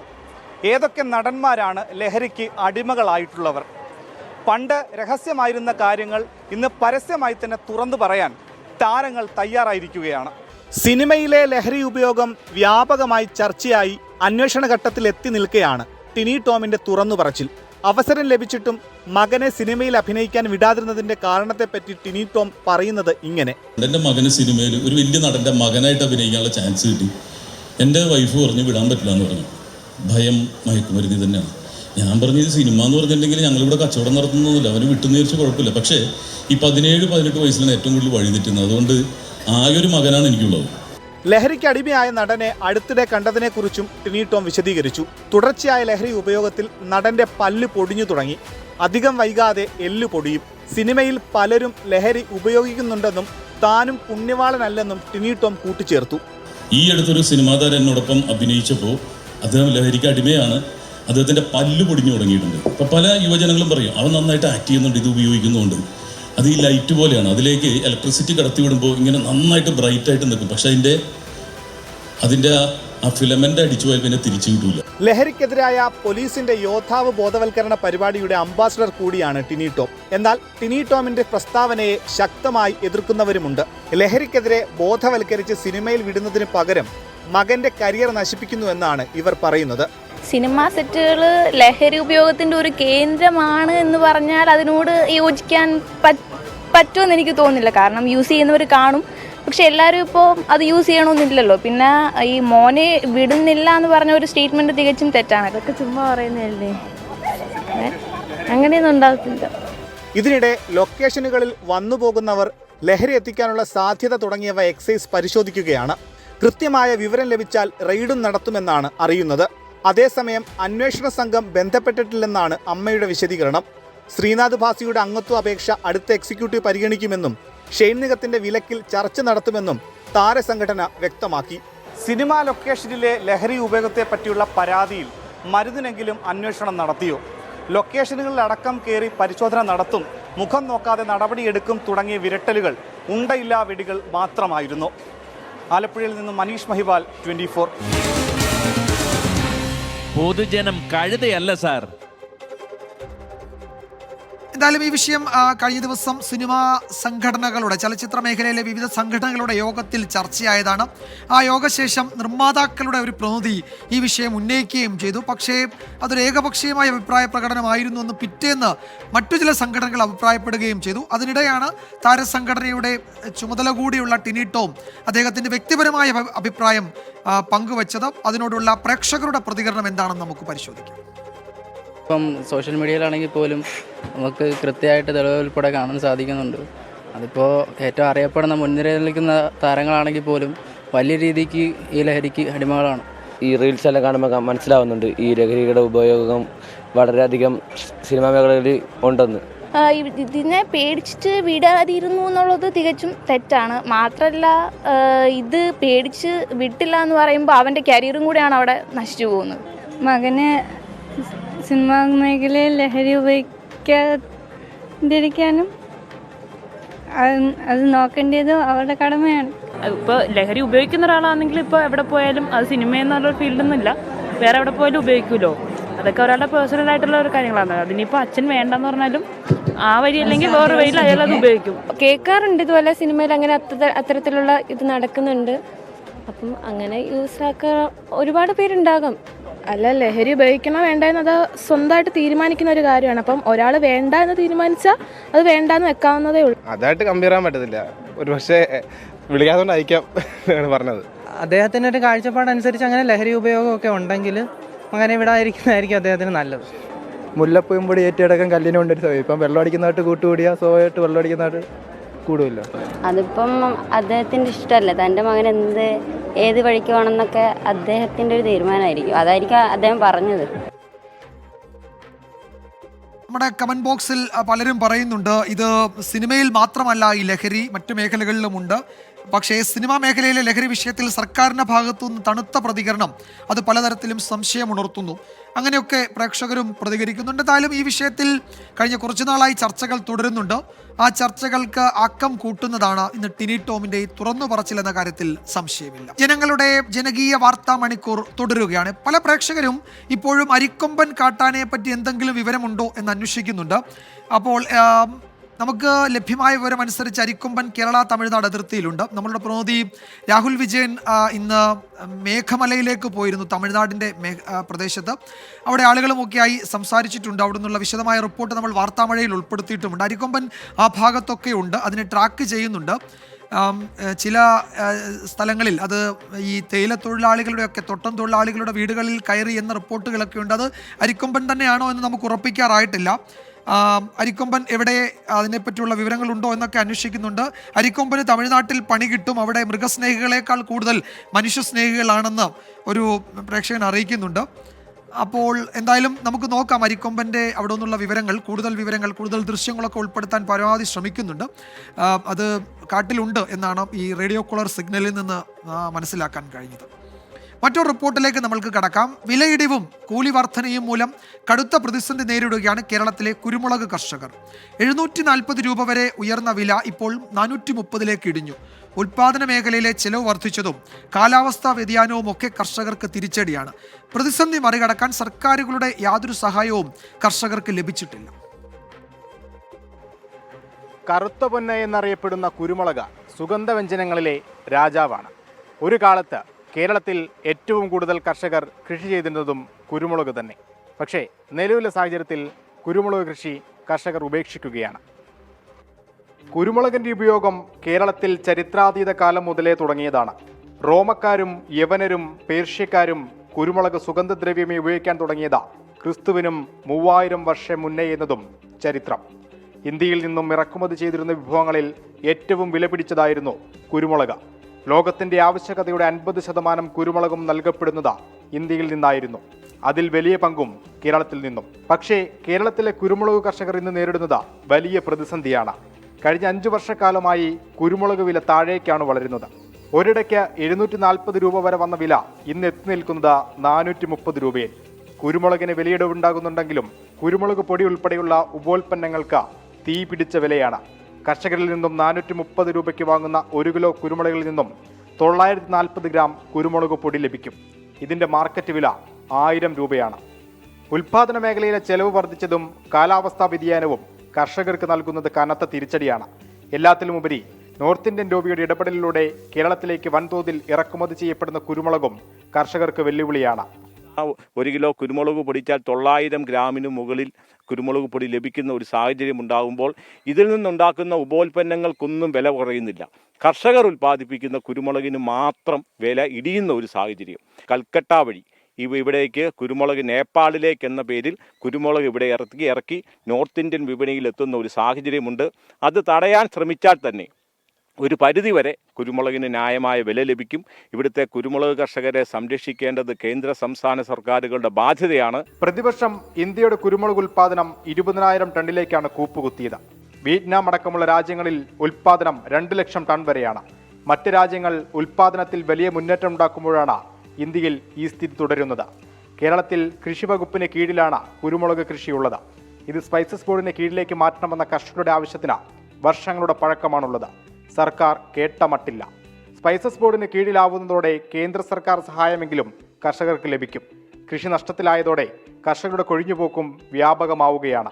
കുരുമുളക് പോലൊരു കൃഷിയെ നിലനിർത്തുന്നതിൽ സർക്കാർ ഇക്കാലം അത്രയും ഇടപെട്ടില്ല എന്നുള്ളത് തന്നെ വലിയ തെറ്റ്. വിലത്തകർച്ചയിൽ പ്രതിസന്ധി നേരിടുന്ന കർഷകർക്ക് താങ്ങും തണലുമാവേണ്ടത് സർക്കാരാണ്. കോട്ടയത്തു നിന്നും ഷിബിൻ ബഷീറിനൊപ്പം അശ്വിൻ പാലാഴി, 24. പൊതുജനം കഴുതയല്ല സാർ.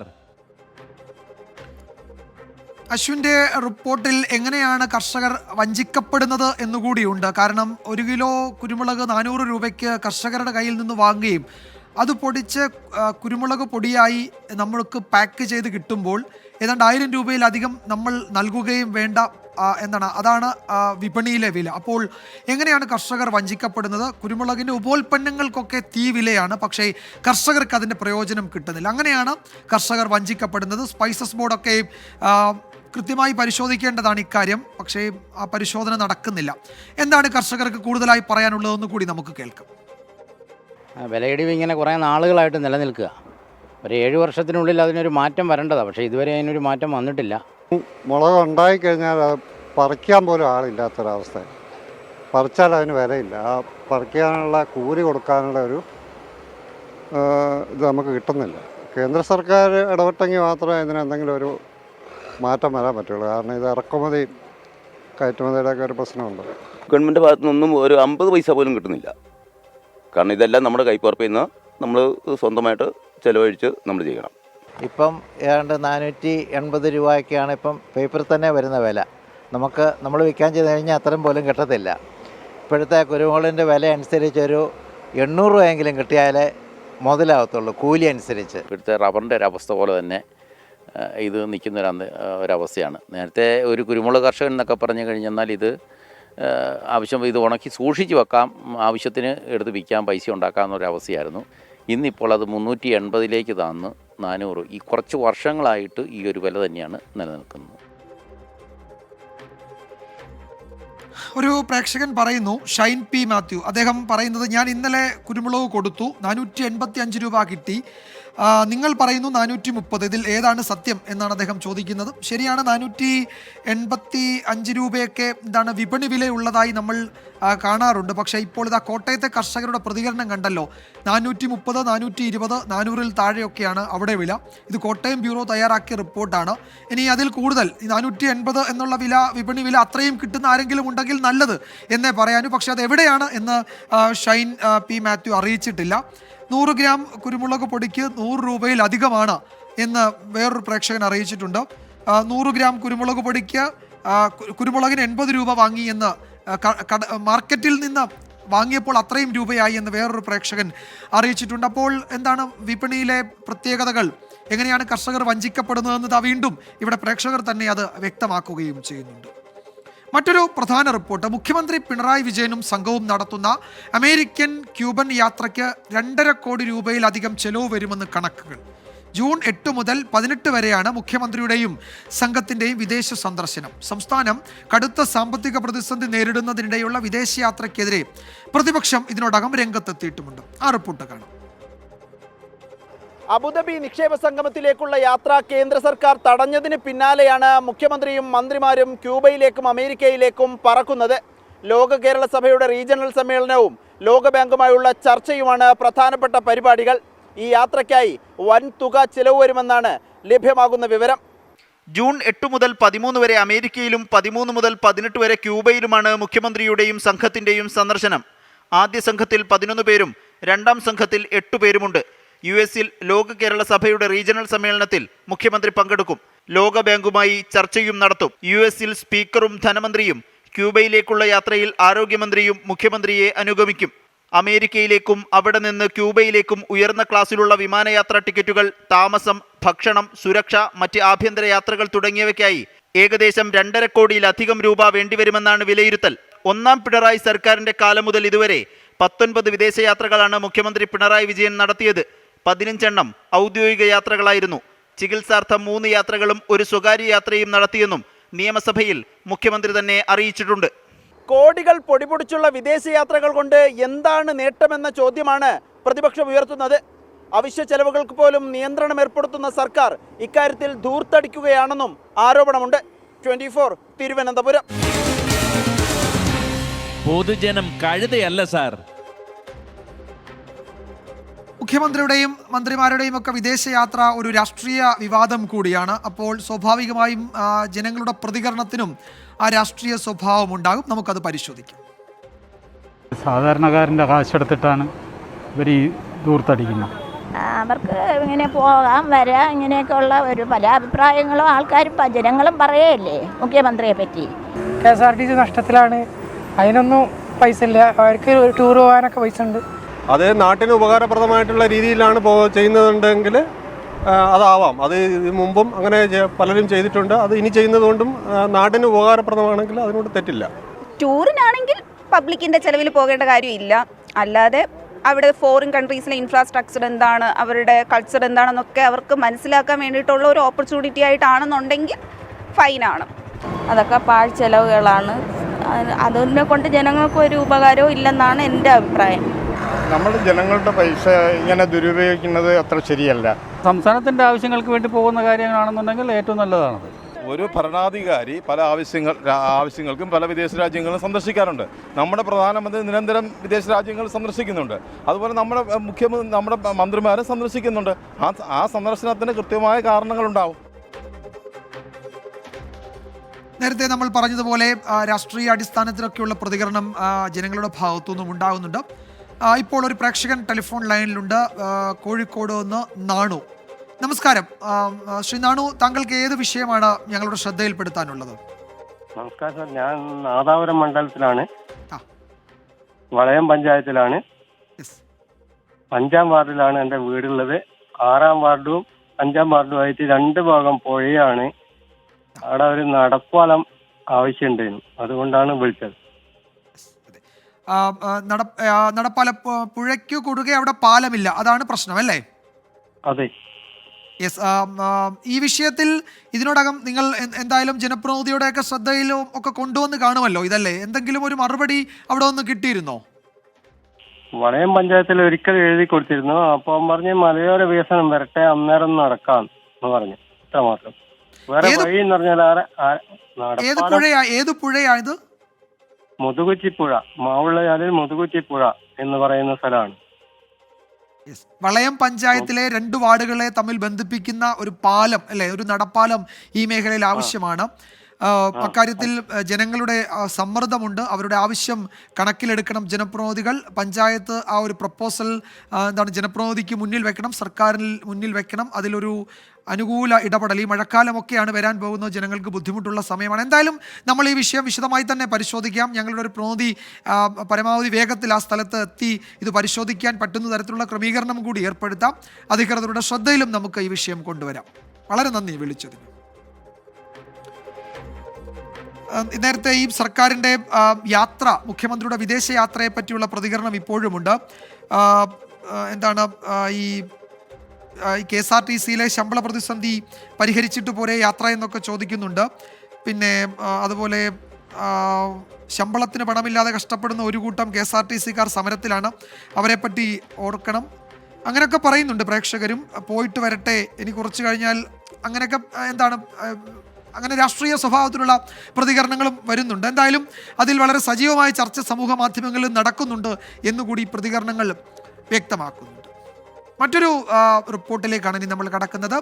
അടിച്ചു വാരാതെയും കാടുപിടിച്ചും മാലിന്യം നിറഞ്ഞും കിടക്കുന്ന സർക്കാർ ഓഫീസുകൾ വൃത്തിയാക്കണം. ഈ മാസം 15-നകം സ്ഥാപനങ്ങൾ വൃത്തിയാക്കണമെന്നാണ് തദ്ദേശ ഭരണ വകുപ്പിൻ്റെ നിർദ്ദേശം.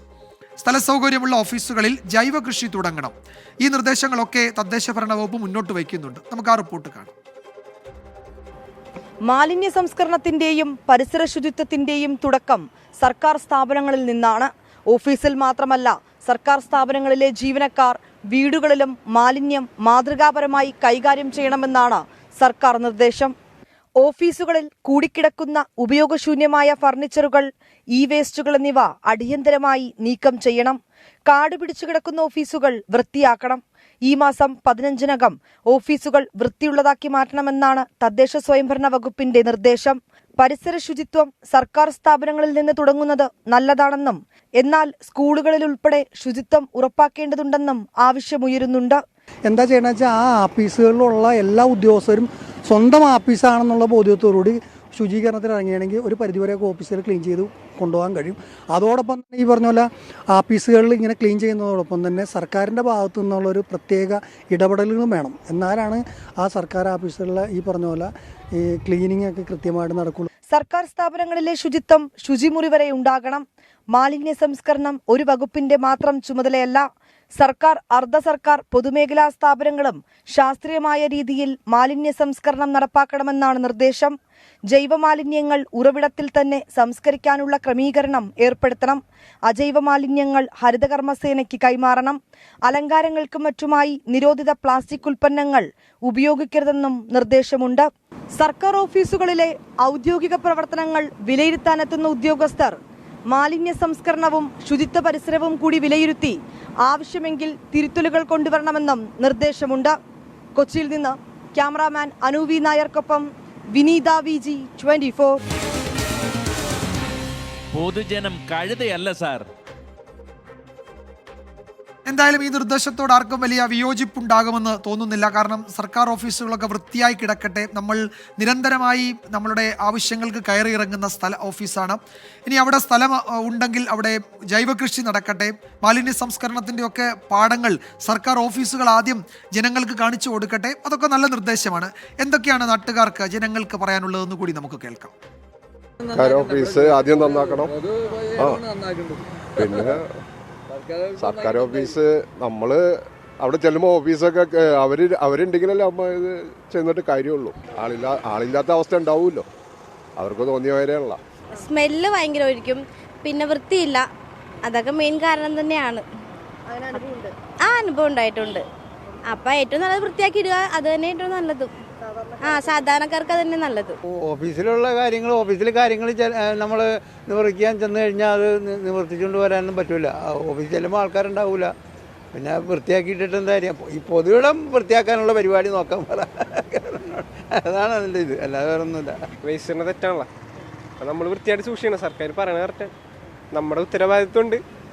പിന്നെ സർക്കാരിന് ചെറിയൊരു ഉത്തരവാദിത്വമുണ്ട് ഇല്ലേ? അതൊക്കെ വൃത്തിയാക്കാൻ ആൾക്കാരെയൊക്കെ വെക്കണം അല്ലേ? അതെ, എല്ലാ സർക്കാർ ഓഫീസുകളും വൃത്തിയായി കിടക്കട്ടെ. അവിടെ നിന്നും വൃത്തിയുടെ പാഠങ്ങൾ അവിടെ എത്തുന്ന ജനങ്ങൾ പഠിക്കട്ടെ. അവരെ പഠിപ്പിക്കാനുള്ള വേദി കൂടിയായി സർക്കാർ ഓഫീസുകൾ മാറട്ടെ. നല്ല നിർദ്ദേശം നടപ്പാകുമെന്ന് നമുക്ക് കരുതാം. ഇന്നേക്ക് ഈ വാർത്താ മണിക്കൂർ തുടരുകയാണ്. നമ്മൾ നേരത്തെ അരിക്കൊമ്പൻ കാട്ടാനയുടെ വിശേഷങ്ങൾ പറഞ്ഞല്ലോ. മറ്റൊരു ആനക്കഥയിലേക്കാണ് ഇനി പോകുന്നത്. ചൂട് കൂടുന്നതോടെ പാലക്കാട് മലമ്പുഴ ഡാം പരിസരത്തോട് ചേർന്നുള്ള വിവിധ ഇടങ്ങളിൽ താമസിക്കുന്നവർ കടുത്ത ആശങ്കയിലാണ്. കാട്ടാനകൾ കൂട്ടത്തോടെ എത്താൻ തുടങ്ങിയതോടെയാണ് സ്വൈരജീവിതത്തിന് തന്നെ ഭീഷണി ഉയരാൻ തുടങ്ങിയത്. ഇന്ന് രാവിലെയും മത്സ്യബന്ധനത്തിനായി പോയവൾ കാട്ടാനയെ കണ്ട് ഓടാൻ ശ്രമിക്കുന്നതിനിടെ വീണു പരിക്കേറ്റു.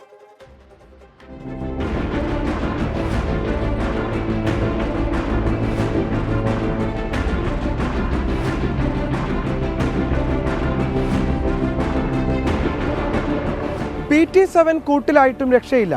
PT-14 നിരവധി കൊമ്പന്മാരാണിപ്പോൾ മലമ്പുഴ ഡാം പരിസരത്ത് സ്ഥിരമായി തമ്പടിക്കുന്നത്. ഇന്ന് പുലർച്ചെ 5 മണിയോടെ മലമ്പുഴ ഡാം പരിസരത്തേക്ക് മീൻ പിടിക്കാൻ പോകുമ്പോഴാണ് ചന്ദ്രൻ കാട്ടാനയുടെ മുന്നിൽപ്പെടുന്നത്. ഓടിയെടുക്കാൻ ശ്രമിക്കുന്ന കൊമ്പനെ കണ്ട് പരിഭ്രാന്തനായി രക്ഷപ്പെടാൻ ശ്രമിക്കുമ്പോഴാണ് ചന്ദ്രന് പരിക്കേറ്റത്. താടിയിലിന് പരിക്കേറ്റ ചന്ദ്രന്റെ പല്ലുകളും ഇളകിയിട്ടുണ്ട്. ആന പാറയുടെ മുകളിൽ കയറി ആന നിൽക്കുന്നത് കണ്ടതും വണ്ടി ഓഫ് ചെയ്ത് ഇറങ്ങി ഓടിയതാണ്. 5 മീറ്ററിനുള്ളിൽ ഓടിയതും വീണു ആള്. അങ്ങേറ്റ് താടിയെല്ല് പൊട്ടിയിട്ടുണ്ട്. സ്കാനിങ് കൂടി താടിയെല്ല് പൊട്ടിയിട്ടുണ്ട്. പല്ലെല്ലാം ഇളകിയിരിക്കുക. ഇന്നലെയും ഡാം പരിസരത്ത് മീൻ പിടിക്കാൻ പോയയാൾ കാട്ടാനയുടെ മുന്നിൽപ്പെട്ടിരുന്നു. ഡാം പരിസരത്ത് ഇന്നലെ കണ്ടെത്തിയ PT 14 ചന്ദ്രനെ ആക്രമിക്കാൻ ശ്രമിച്ചതെന്ന് വ്യക്തമായിട്ടില്ല. ഒരു ആന ഞങ്ങൾ രാവിലെ വരുമ്പോൾ ഞങ്ങളെ ഇവിടെ നിന്ന് ശല്യപ്പെടുത്തിയ ആനയാണ് ഇപ്പോൾ അവിടെ കയറി നിൽക്കുന്നത്. ഈ ഇവിടെ അടുത്ത് തന്നെ ഉണ്ട്. വലയിടാൻ ഇതിലെ വരണ്ട എന്നാണ് ഇവർ പറയുന്നത്. അപ്പോൾ നമുക്ക് എന്തെങ്കിലും സംഭവിച്ചു കഴിഞ്ഞാൽ അവർക്ക് ഉത്തരവാദിത്വം ഇല്ലാത്ത രീതിയിലാണ് അവർ സംസാരിക്കുന്നത്. പക്ഷേ ഈ റിസർവേയുടെ ഉള്ളിൽ ഏതിലെ വന്നാലും ഈ സാധനമുണ്ട്. അപ്പോൾ നമ്മൾ എവിടെ ഏതിലെ പോകാണ്ടിരിക്കുക? മതപ്പാടിലുള്ള PT 14 10-ലധികം ആനകളാണ് ഡാം പരിസരത്തുള്ളത്. ഇതോടെ രാത്രിയിലും പുലർച്ചെയുമൊന്നും പുറത്തിറങ്ങാൻ പോലും ആകാത്ത അവസ്ഥയിലാണ് പ്രദേശവാസികൾ. പ്രദേശത്ത് കാട്ടാനക്കൂട്ടം വരുത്തിവെച്ച നാശനഷ്ടങ്ങൾക്ക് കയ്യും കണക്കുമില്ല. ഇപ്പോഴിത് ജീവനും ഭീഷണിയായി തീർന്നിരിക്കുന്നു. വിഷയത്തിൽ എത്രയും വേഗം പരിഹാരം കാണണമെന്നാണ് പ്രദേശവാസികളുടെ ആവശ്യം. മുഹമ്മദ് അർഷാഖിനൊപ്പം നിഖിൽ പ്രമേഷ്, 24 പാലക്കാട്. പൊതുജനം കഴുതയല്ല സാർ. മലമ്പുഴയിലെ നാട്ടുകാർക്ക് കൂടുതൽ എന്തൊക്കെ ഈ വിഷയത്തിൽ പറയാനുണ്ട്. അവരുടെ ജീവിതത്തെ ബാധിക്കുന്ന ഒരു പ്രധാന വിഷയമായി അത് മാറുകയാണ്. നാട്ടുകാരുടെ പ്രതികരണങ്ങളിലേക്ക്. ഞങ്ങൾ അമ്മയും മകനും അതിൻ്റെ മുകളിൽ കയറി കിടക്കുക. ഈ ആന വരിക, ആന വന്ന് വീട്ടിൻ്റെ പുറകിൽ നിൽക്കുക. മൂച്ചിന് നടുവായി പൊളിച്ചിരിക്കുകയാണ്. ഇതാ മൂച്ചിത്തോട്ടം പോയി നോക്കി. അങ്ങനെ മൂച്ചിത്തോട്ടത്തിൽ ഒന്നുമില്ല. അത് ഈ ഉമ്മർത്ത് നിൽക്കണ മൂച്ചിയാവുള്ളൂ. വലിയ ബുദ്ധിമുട്ടാണ്. വല എടുക്കാൻ രാവിലെ നേരത്തെ പോണ കാര്യമൊക്കെ ഒത്തിരി ബുദ്ധിമുട്ടാണ്. അപ്പുറത്ത് കൂടെ അതിനെ ഇപ്പോൾ പറഞ്ഞാൽ അപ്പുറത്ത് ആന ഉണ്ട് ഇതിൽ. അപ്പോൾ ഇനി അതിനും പോകാൻ പറ്റില്ല, ഇതിനും പോകാൻ പറ്റില്ല. ആനകളിലൊക്കെ ഒന്ന് കയറ്റി വിട്ട് പറഞ്ഞാൽ ഇത്തിരി സമാധാനത്തിൽ വരാം. മുകളിൽ കയറി വരുമ്പോഴാണ് ആന വലിച്ചിട്ട് ഒരു തൂപ്പ് കോലെടുത്തിട്ട് വഴിയിലിട്ടിരിക്കണം. അത് മാറ്റാൻ വേണ്ടി വണ്ടി നിർത്തിയതാണ്. നോക്കുമ്പോൾ തൊട്ടടുത്ത് തന്നെ ആന. അതിനെ കണ്ട് പേടിച്ച് ഓടിയതും പാറയിന്ന് വീണ് ഇതവിടെ 2 സ്റ്റിച്ച്, പല്ലക്ക മൊത്തം ഇളകി. ഭയങ്കര ശല്യമാണ് ആന കൊണ്ട്. രാത്രി ഒരുപോലെ കണ്ണടയ്ക്കാൻ പറ്റുന്നില്ല. ഞങ്ങളിപ്പോൾ കുറച്ച് പിള്ളേരെ കൊണ്ടുവന്നിട്ട് കൊല്ലംകുന്നിൽ നിന്ന് കൊണ്ടുവന്നിട്ട് ചെണ്ട കൊട്ടിക്കൊണ്ടിരിക്കുകയാണ് രാത്രി. അവർ ആ ചെണ്ട കൊട്ടുന്ന സൗണ്ട് കേട്ട് ഇന്നലെയും മിനിഞ്ഞാന്ന് രാത്രി സുഖമായി കിടന്നുറങ്ങി. രാത്രി കാലമായി ഉറക്കമില്ല. ആന ദിവസം വരുന്നുണ്ട്. ഇപ്പോഴും ഉണ്ടാവില്ല ആന. ഇപ്പോഴും നിൽക്കുന്നുണ്ട്. ഞങ്ങൾ രാത്രി ഉറക്കമൊന്നുമില്ല. ഇത് പേടിച്ചിരിക്കുന്നു. ദിവസം വന്ന് നിൽക്കുകയാണ് ആന. അതെപ്പോഴും ഉണ്ട് ആന. ഇപ്പോഴും ഉണ്ട്. ഇപ്പോഴും പോയി നോക്കിയിട്ട് വന്നത് ഞങ്ങൾ ആന. എല്ലാവിടെയും ഉണ്ട് ആന. ഞങ്ങൾക്ക് രാത്രി കുഞ്ഞു മക്കളുണ്ട്, ഉറക്കൂല. ആന ഇവിടുന്ന് തുറത്തി വിടണം. ഉൾക്കാട്ടിലേക്ക് ആന പറഞ്ഞു വിടണം. ഒരു സ്ഥലം വന്ന് കൃഷി മുഴുവൻ നശിപ്പിക്കുകയാണ്. തെങ്ങും തൊടി, വാഴ, മൂച്ചി. പിന്നെ നടക്കാൻ പറ്റില്ല. കൂട്ടമായിട്ടാണ് ആന നടക്കുന്നത്. അതെന്തെങ്കിലും ഒരു പരിഹാരം കണ്ട രക്ഷപ്പെടാൻ കഴിയും. ഈ ഉമ്മർത്ത് കൂടിയാണ് 3-4 ആന ഒരുമിച്ച് വരുന്നത്. ഈ ഒരുമിച്ച് വരുന്ന സമയത്ത് കൊച്ചുങ്ങൾ വെളിയിൽ നിൽക്കുക, ലൈറ്റ് ഇടുകയോ ചെയ്താൽ ആനൻ്റെ ഉപദ്രവങ്ങൾ ഒരുപാട് ഉണ്ടാകുന്നുണ്ട്. ആനക്കഥ മതിയാക്കൂ എന്ന് VM ശിവശങ്കരൻ എന്നൊരു പ്രേക്ഷകൻ ഒരു പ്രതികരണം നടത്തിയിട്ടുണ്ട്. നമ്മൾ ആനക്കഥ മതിയാക്കുമ്പോൾ കുറച്ച് പാപ്പാന്മാരുടെ കഥ ബാക്കിയുണ്ട്. അത് ഇടുക്കിയിലെ അരിക്കൊമ്പൻ ഓപ്പറേഷനിലെ ശരിക്കും താരങ്ങൾ കുങ്കിയാനകളും അവരുടെ പാപ്പാന്മാരുമാണ്. എന്നാൽ വയനാട്ടിലെ ഈ പാപ്പാന്മാരുടെ അവസ്ഥ എന്താണ് എന്ന് നമുക്ക് പരിശോധിക്കാം. വയനാട് മുത്തങ്ങയിലെ കുങ്കിയാനകളുടെ കേന്ദ്രത്തിൽ പാപ്പാന്മാരുടെ ജീവിതത്തിലേക്ക് കടന്നു ചെല്ലുകയാണ് 24. മുത്തങ്ങ ആനത്താവളത്തിൽ നിന്നും ദീപക് ധർമ്മടം തയ്യാറാക്കിയ റിപ്പോർട്ട് കാണും. അരിക്കൊമ്പൻ ഓപ്പറേഷനിലെ യഥാർത്ഥ താരങ്ങൾ ഈ മുത്തങ്ങ ആനത്താവളത്തിലെ കുങ്കിയാന പാപ്പാന്മാരാണ്. എന്നാൽ അവരുടെ ജീവിതം കഷ്ടമാണ് എന്നതാണ് വസ്തുത.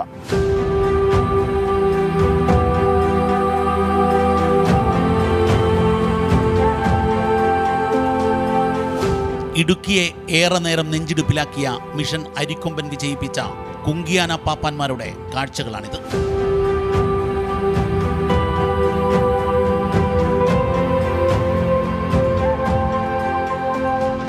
ഇനി ഇവരുടെ സ്ഥിരം താവളത്തിലേക്ക് കടന്നുചെല്ലാം.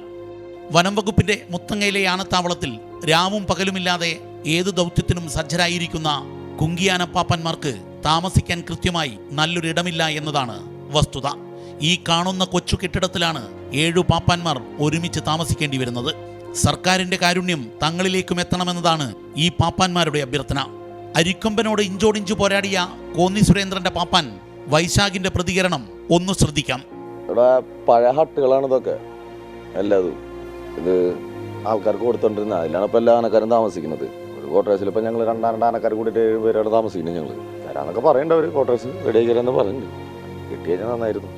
നേരത്തെ തന്നെ ഇവിടെ ഉണ്ടായിരുന്ന പഴയ ഹട്ടുകളിലൊന്നാണ് പാപ്പാന്മാർക്ക് താമസിക്കാൻ നൽകിയത്. ഭക്ഷണം പാചകം ചെയ്യാൻ പോലും കൃത്യമായൊരിടമില്ല. താമസിക്കാനുള്ള ബുദ്ധിമുട്ട് എല്ലാ പാപ്പാന്മാരും വേദനയോടെയാണ് പങ്കുവയ്ക്കുന്നത്. ക്യാമറയ്ക്ക് മുന്നിൽ തുറന്നു പറയാൻ പലർക്കും മടിയാണ്. நாங்கள் இருக்கிறது பழைய பில்டிங் இது அதெல்லாம் இன்னும் குவார்டர்ஸ்க்கு நல்லா கட்டி கொடுத்தா நல்லா இருக்குங்க. ஃபேமிலியோட தங்குறது, அதனால நல்ல ஒரு வீடு கட்டி கொடுத்துட்டாங்கன்னா குழப்பமாக இருக்காது. ഫാമിലിയായിട്ട് ഇരിക്കുന്നുണ്ട്. ഇവിടെ കാട്ടാനൊക്കെ വന്ന് പോകും. പഴയ ബിൽഡിങ് ക്വാർട്ടേഴ്സാണ് ഇവിടെ ഉള്ളത്. പുതിയ ക്വാർട്ടേഴ്സ് എന്തെങ്കിലും കെട്ടിക്കൊടുത്താൽ നല്ലതായിരിക്കും. ഫാമിലിയായിട്ട് താമസിക്കാം. കേരള വനം വകുപ്പിന്റെ മുത്തങ്ങ ആന പരിപാലന കേന്ദ്രം രാജ്യശ്രദ്ധ നേടുമ്പോഴും അടിസ്ഥാന സൗകര്യത്തിൽ ഏറെ പിറകിലാണ് എന്നതാണ് വസ്തുത. അതുകൊണ്ട് തന്നെ അവഗണനയുടെ ആനത്താവളമാണിതെന്ന് ഇക്കൂട്ടർ അടക്കം പറയുകയാണ്. അടിയന്തിരമായുള്ള സർക്കാർ ഇടപെടലാണ് വേണ്ടത്. അടിയന്തിരമായും വനം മന്ത്രി AK ശശീന്ദ്രന്റെ ശ്രദ്ധ ഈ കുങ്കിയാന പാപ്പാന്മാരിലേക്ക് പതിയേണ്ടതുണ്ട്. ക്യാമറാമാൻ വിജിത് തൂർക്കടവിനൊപ്പം മുത്തങ്ങ ആനത്താവളത്തിൽ നിന്നും ദീപക് ധർമ്മടം 24. പൊതുജനം കഴുതയല്ല സാർ. അവരുടെ പ്രശ്നങ്ങൾ വേഗത്തിൽ പരിഹരിക്കപ്പെടട്ടെ എന്ന് നമുക്ക് ആഗ്രഹിക്കാം. മറ്റൊരു റിപ്പോർട്ട്, കടലിനോട് ചേർന്ന് കിടക്കുന്ന കോഴിക്കോട് കോരപ്പുഴയുടെ ആഴം വീണ്ടെടുക്കുന്ന പദ്ധതി എങ്ങും എത്തിയില്ല. 2017 ഭരണാനുമതി ലഭിച്ച പദ്ധതിയാണ് ജലസേചന വകുപ്പിൻ്റെയും കരാറുകാരുടെയും അനാസ്ഥ കാരണം അനന്തമായി നീളുന്നത്. ഇതോടെ കടൽക്ഷോഭത്തിൽ വീടുകളിൽ വെള്ളം കയറുമെന്ന ആശങ്കയിലാണ് നിരവധി മത്സ്യത്തൊഴിലാളികൾ. 6 വർഷമായി പദ്ധതിയുടെ ഭാഗമായുള്ള വിവിധ പ്രവൃത്തികൾ തുടങ്ങിയിട്ട്. കാലം ഇത്രയായെങ്കിലും പദ്ധതി ഇപ്പോഴും പ്രാരംഭഘട്ടത്തിൽ തന്നെയാണ്. ആഴം കൂട്ടുന്നതിന്റെ ഭാഗമായി നീക്കം ചെയ്യുന്ന ചെളിയും മണലും സൂക്ഷിക്കാൻ നിർമ്മിച്ച ചാക്കുബണ്ട് കടലെടുക്കുകയും ചെയ്തു. ഇതോടെയാണ് പ്രവൃത്തികൾ പൂർണ്ണമായും നിലച്ചത്. കോരപ്പുഴയുടെ പടിഞ്ഞാറ് കടലിനോട് ചേർന്ന പ്രദേശത്തെ പുറമ്പോക്കിൽ നിർമ്മിച്ച 30 മീറ്ററിലധികം ഭാഗത്തെ ചാക്കുബണ്ടാണ് വെള്ളത്തിലായത്. വീണ്ടും ബണ്ട് നിർമ്മിക്കണമെന്ന് ജലസേചന വകുപ്പ് കരാറുകാരനോട് നിർദ്ദേശിച്ചിട്ടുണ്ടെങ്കിലും നടപടിയൊന്നുമായിട്ടില്ല. ബണ്ട് കടലെടുത്തതോടെ വലിയ നഷ്ടമാണ് ഉണ്ടായിട്ടുള്ളത് എന്നാണ് കരാറുകാരൻ വിശദീകരിക്കുന്നത്. കാലവർഷത്തിനു മുമ്പ് പുഴയിലെ മണലും ചെളിയും നീക്കുന്ന പ്രവൃത്തി പൂർത്തീകരിക്കാനായിരുന്നു തീരുമാനം. എന്നാൽ ഉദ്ദേശിച്ച സമയത്തിനകം ഇത് പൂർത്തീകരിക്കാനാകില്ല. ഇതോടെയാണ് പ്രദേശവാസികൾ പ്രതിഷേധത്തിനൊരുങ്ങുന്നത്. അപ്പോൾ ഒന്നും ആരും നോക്കണില്ല. സർക്കാർ ഇത് ഓല ഏൽപ്പിച്ചു പോയി. പിന്നെ ഓല എങ്കിൽ ഈ പണിക്കാരെങ്കിൽ അതിനെപ്പറ്റി ഒന്നും ചിന്തിക്കണമില്ല. മാസങ്ങളുമായി ഇത് 6 മാസം കൊണ്ട് പണി തീരുമെന്ന് പറഞ്ഞതാണ്. 6 മാസമായി പണി നിർത്തി വെച്ചിട്ട്. ആഴം കൂട്ടുന്ന പ്രവൃത്തികൾ നിലച്ചതോടെ ഡ്രഡ്ജിംഗ് മെഷീനും ബുദ്ധിമുട്ടായിട്ടുണ്ട്. അത് ആയം കൂട്ടൽ ശരിക്ക് നടന്നിട്ടില്ലെങ്കിൽ പിന്നെ വല്ല ഇങ്ങനെ വെള്ളം ഇങ്ങനെ വരും. വർഷകാലത്ത് മഴ പെയ്ത് കഴിഞ്ഞാൽ പിന്നെ ഇങ്ങനെ ശരിക്ക് വന്നുകാണ്ട് പിന്നെ കടലായിട്ട് അടക്കും. കടൽ ഇങ്ങനെ സ്വഭാവം കൂടില്ലെന്ന് അന്ന് കൂടിക്കഴിഞ്ഞാൽ കരയായിട്ട് അടക്കും. കരയായിട്ട് അടച്ചാൽ അടുത്തടുത്ത കല്ലിൻ്റെ തൊട്ടുള്ള വീടുകാർക്കെല്ലാം അതും ബുദ്ധിമുട്ട് തന്നെ. റെയിൽവേ പാലം മുതൽ അഴിമുഖം വരെ അടിഞ്ഞുകൂടിയ 2 ലക്ഷത്തോളം ക്യൂബിക് മീറ്റർ മണലും ചെളിയും നീക്കി പുഴയുടെ ആഴം വീണ്ടെടുക്കുന്നതാണ് പദ്ധതി. 3.25 കോടി രൂപ അനുവദിച്ച പദ്ധതി സമയബന്ധിതമായി പൂർത്തീകരിക്കാനാകാതെ നീളുകയാണ്. ഉദ്യോഗസ്ഥരും കരാറുകാരനും ചേർന്ന് പദ്ധതി അട്ടിമറിക്കുന്നു എന്നാണ് നാട്ടുകാർ ആരോപിക്കുന്നത്. കോഴിക്കോട് നിന്ന് പ്രവീൺ ധർമ്മശാലയ്ക്കൊപ്പം സമീർ സി മുഹമ്മദ്, 24. പൊതുജനം കഴുതയല്ല സാർ. ഈ വിഷയത്തിൽ മറ്റു ചില പ്രതികരണങ്ങൾ കൂടിയുണ്ട്, അത് നമുക്ക് പരിശോധിക്കാം. മണ്ണ് കെട്ടിയിട്ടൊന്നും ഒരു കാര്യവുമില്ല. എന്താ വെച്ചാൽ തിര വരുന്നതിനനുസരിച്ച് ഇളക്കം കൂടുന്നതിനനുസരിച്ച് തിര വരും, തിര മണ്ണും തിര അങ്ങ് കൊണ്ടുപോകും. പിന്നെ മഴക്കാലത്ത് ഇവിടെ വെള്ളം ചാടിക്കഴിഞ്ഞാൽ ഇവിടെ അതിനെക്കാട്ടും വലിയ പ്രശ്നമാണ്. പിന്നെ എന്നുണ്ടെങ്കിൽ ഈ ബണ്ട് കെട്ടിയിട്ട് ഒത്തിരി നാളായി എന്ന് പറഞ്ഞാൽ ഒരു 6 മാസത്തിൽ മീതായിട്ടുണ്ടാവും. ഇതുകൊണ്ട് ഒരു ഉപകാരമില്ല. പണിക്കാർ വന്ന് അവർ പറയാം നമുക്ക് ഗവൺമെൻറ് കോർപ്പറേഷൻ ഇതിൻ്റെ കോൺട്രാക്റ്റ് തന്നതാണ്, അവർ പറയുമ്പോൾ ഇതിൻ്റെ ജോലി ചെയ്യാൻ പറ്റുള്ളൂ. അതുകൊണ്ട് എന്തുകൊണ്ടാണെന്നറിയാം വരുന്നത് ഇവിടെ താമസിക്കുന്നവർക്കും ഇതുമായിട്ട് ബന്ധപ്പെട്ട് പണിക്ക് പോകുന്നവർക്കെല്ലാം ഗംഭീര ബുദ്ധിമുട്ടാണ്. ഞാൻ 10 നിമിഷം തോണിക്കാർ പണിയെടുക്കുന്നിടത്താണ്. ഇപ്പം ഞങ്ങളൊക്കെ പണിയെടുക്കാൻ പറ്റാതെ വീട്ടിൽ കിടക്കാൻ ഇവിടെ. ഇടവേള കഴിഞ്ഞ് മടങ്ങി വരുമ്പോൾ നമ്മളുടെ പതിവ് സെഗ്മെന്റ് കൂരായണം.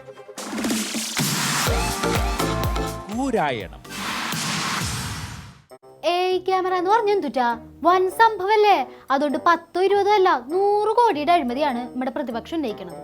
100 കോടി രൂപയുടെ അഴിമതി നടന്നതായിട്ടുള്ള കൃത്യമായ തെളിവുകളാണ് ഇന്ന് പുറത്തുവിടാൻ പോകുന്നത്. എന്നിട്ട് ഈ രാജീവ് മന്ത്രിയായിരിക്കുമ്പോൾ വ്യവസായ വകുപ്പ് പ്രിൻസിപ്പൽ സെക്രട്ടറി, അതായത് സർക്കാരിനെ ഈ കമ്പനി ഇതിനകത്ത് അവരുപയോഗിച്ചിരിക്കുന്ന വാക്കുകളാണ് at this stage on realising certain facts for justifiable reasons, including on the issue of non-transparency in the rate of materials to be procured, which we had decided to rightfully withdraw from the contract with strict. Or English വാക്കുകൾ എടുത്ത് അണ്ണാക്കിൽ വെച്ചിട്ട് തോന്നുമ്പോ എടുത്ത് തുപ്പ്. മനുഷ്യനെ മെനക്കെടുത്താനായിട്ട്. 19 കോടി ചെലവ് വരണ പദ്ധതിക്ക് 100 കോടിയിലധികം ചെലവുണ്ടെന്ന് പറയുന്നു. മുഖ്യമന്ത്രിയുടെ ബന്ധുവിന് അതിൽ പങ്കുണ്ടെന്ന് പറയുന്നു. പറച്ചിൽ മാത്രമല്ല കേട്ടോ, എല്ലാറ്റിനും തെളിവ് തരാന്നാണ് ഇപ്പോഴും സതീശേട്ടൻ പറയണത്. ഇങ്ങനെ പറഞ്ഞുകൊണ്ടിരിക്കാണ്ട് തേങ്ങ അങ്ങോട്ട് ഉടക്കി സമയം. ഇത് കയ്യിൽ വെച്ചുകൊണ്ടിരുന്ന ആളല്ല ഈ വ്യവസായ വകുപ്പ് പ്രിൻസിപ്പൽ സെക്രട്ടറിയും ഈ വ്യവസായ മന്ത്രി. എന്നിട്ടിപ്പോ അവരാണ് അന്വേഷിക്കാൻ പോകുന്നത്. പ്രസാഡിയോ ട്രോയിസ് അൽഹിന്ദ് അങ്ങനെ കരാറും ഉപകരാറും ഒക്കെ എണ്ണിത്തീരാൻ നമ്മൾ ഇച്ചിരി പാടുപെടും. പക്ഷെ കുഴപ്പമില്ല, അന്വേഷണം നടക്കണ്ടല്ലോ. ആരാ അന്വേഷിക്കണേ? സർക്കാർ തന്നെ. അതായത് ഞാനും അപ്പനും സുഭദ്രയുള്ള ട്രസ്റ്റ്, ആ സെറ്റപ്പാണ്.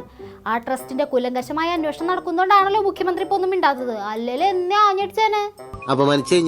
ഞാൻ പോയിക്കോട്ടെ. മെയ് 20-ാം തീയതി മുതൽ ഫൈൻ ക്യാമറകൾ പൂർണ്ണതോതിൽ പ്രവർത്തിച്ചു തുടങ്ങുകയും അതിൻ്റെതായ പിഴ ഈടാക്കുന്ന നടപടികളിലേക്ക് കടക്കുകയും ചെയ്യും. നിങ്ങൾ ആരോപണം ഉന്നയിക്കേ എന്നും പ്രസ് മീറ്റ് നടത്തി എന്താ ചെയ്യേ? 20-ാം തീയതി തൊട്ട് ഞങ്ങൾ പിഴ ഈടാക്കും. ഞങ്ങൾക്ക് അത്രേ പറയാനുള്ളൂ. അല്ല ആന്റണി രാജു ചേട്ടാ? ഒന്ന് വീതം 3 നേരം പോലെ പ്രതിപക്ഷ നേതാവും ചെന്നിത്തലാജിയും AI ക്യാമറ വിഷയത്തിൽ അഴിമതി ആരോപണം ഉന്നയിക്കുന്നുണ്ടല്ലോ. ഇതിൽ യാതൊരു അഴിമതി ആരോപണത്തിൽ യാതൊരു കഴമ്പുമില്ല. അതന്നെ, ഇനി ഞങ്ങളോട് ആരും ഒന്നും ചോദിക്കരുത്. ഈ ആരോപണത്തിൽ ഒന്നും കഴമ്പില്ല. മുഖ്യമന്ത്രിയുടെ വകുപ്പല്ലല്ലോ ഇത്. മുഖ്യമന്ത്രി ഈ ഫയൽ കണ്ടിട്ടുണ്ടോ? ചെറുതായിട്ട് മുഖ്യമന്ത്രിയുടെ ബന്ധുവിന് പങ്കുണ്ടെന്ന് പറഞ്ഞിട്ട് എല്ലാരും കൂടി മുഖ്യമന്ത്രിയുടെ മെക്കെട്ട് കയറുന്നത് എന്തിനാലേ? ഇടതുപക്ഷ ജനാധിപത്യ മുന്നണിയെ നയിക്കുന്ന നായകനായി ഇന്ന് ജനങ്ങളുടെ അംഗീകാരത്തോടുകൂടി മുഖ്യമന്ത്രി പോകുമ്പോൾ അദ്ദേഹത്തിൻ്റെ ഇമേജിന് കോട്ടം തട്ടാൻ, അദ്ദേഹത്തെ താറടിച്ച് കാണിക്കാൻ, അദ്ദേഹത്തെ ഇടിച്ചു കാണിക്കാൻ പ്രതിപക്ഷം കുറെ കാലമായി ശ്രമം നടത്തിക്കൊണ്ടിരിക്കുകയാണ്. മുഖ്യമന്ത്രിക്ക് വേണ്ടി സംരക്ഷണം ഒരുക്കണത് കണ്ട കൂട്ടുകാരായാലും ഇങ്ങനെ വേണം. ഇനി വേറൊരു കൂട്ടുകാരനെ കാണിച്ചു തരാം. നമുക്ക് എല്ലാവർക്കും ഉണ്ടാവും. നമുക്കൊരു പ്രശ്നം വന്നാൽ നെഞ്ചും വിരിച്ചു നിന്ന് കലിപ്പാവുന്ന ഒരു കൂട്ടുകാരൻ. അദ്ദേഹത്തിന്റെ വകുപ്പ് തന്നെ അന്വേഷണത്തിന് ഉത്തരവിട്ട ഒരു കാര്യത്തിൽ അദ്ദേഹം അതിൽ കടന്ന് മെറിറ്റിലേക്ക് കടന്ന് അഭിപ്രായം പറയുക എന്ന് പറയുന്നത് തെറ്റാണ്. പിന്നെ അദ്ദേഹം മറുപടി പറയണമെന്ന് പറഞ്ഞാൽ എന്തായിട്ട് അർത്ഥം? നൻപണ്ട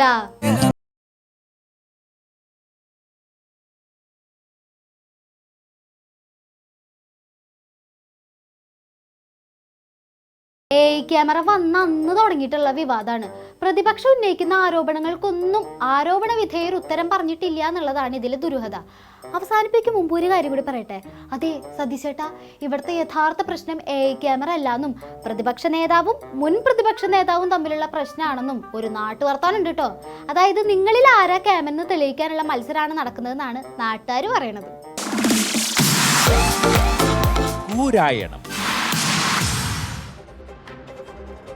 അങ്ങനെ കൂരായണവും കഴിഞ്ഞു. ജനങ്ങളുടെ ജനകീയ വാർത്താ മണിക്കൂർ ഇന്നത്തേക്ക് അവസാനിപ്പിക്കുകയാണ്.